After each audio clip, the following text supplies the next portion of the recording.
After talking about the foreign currency transaction, we should talk about the foreign currency translation.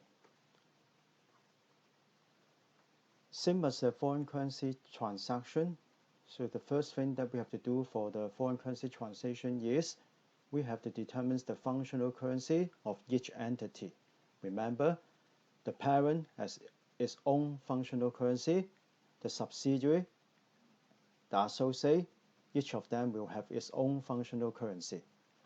So after we determine the functional currency, any currency which is not in the functional currency is foreign currency. And finally, we may want to consolidate using the presentation currency, and therefore we may have to retranslate first into the presentation currency so that we can consolidate. So the most important thing is whether we are translating from the foreign currencies to functional currency or from the functional currencies to the presentation currency. There are additional factors to determine whether these foreign operations may have the functional currency which is the same as the parent or not. So we assume that if the foreign operation is very dependent on the parent company, then they may use the same functional currencies as the parent's own functional currency. Therefore, in addition to the 5 indicators that we have considered, there will be these 4 additional factors to be considered in order to determine what is the functional currencies of the foreign operation. Remember, altogether 5 plus 4. For these 4 factors, basically, if the foreign operation have got its own significant degree of autonomy, if the foreign operation have no proportion of transaction with the parent, if the foreign operations cash flow will not directly affect the parent's cash flow, if the foreign operation is self-sufficient and not dependent on the parent, that means it is very independent, then probably the foreign operations will use its local currency as the functional currency. The other way around, if the foreign operation is very dependent on the parent, that means the foreign operation is only an extension of the parent. If that foreign operation have got a high proportion of transaction with the parent, if that foreign operations cash flow will directly affect the parent, and if that foreign operation is actually very dependent on the parent, in that case, we believe that they may use the functional currency the same as the parent. Remember, this is just additional factors. We will also consider the 5 indicators like what is the sales, cost of sales, etc. that the foreign operation will denominate, while how they will finance, etc. that we have discussed before. So, whether the foreign operations financial statement will be translated depending on whether we are translating from the foreign currency to the functional currency or from the functional currencies to the presentation currency.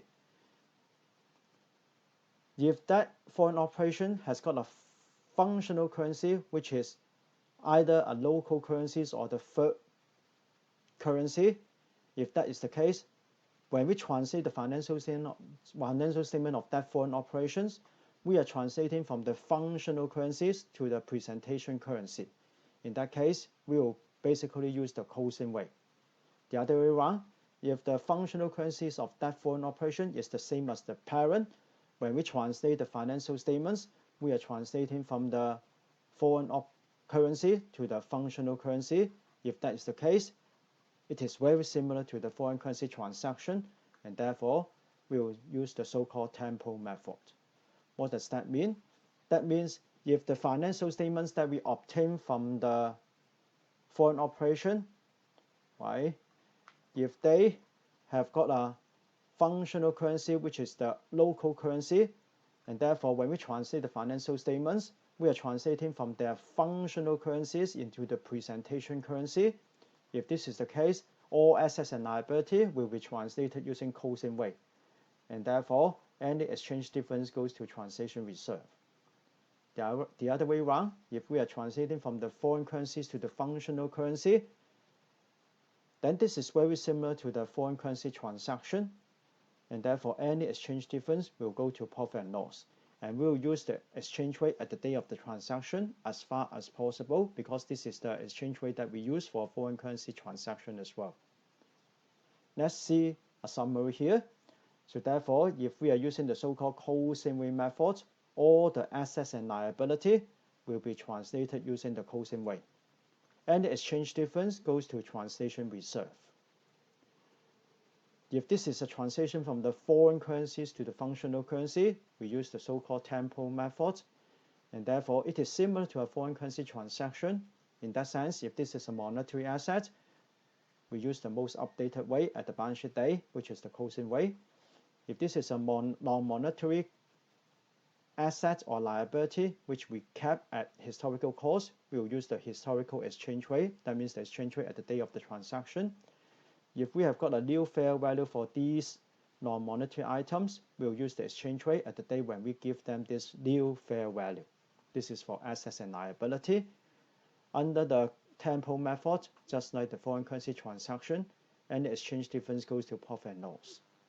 For equity, right, we are talking about assets and liability, but for equity, we will use the actual exchange rate as far as possible.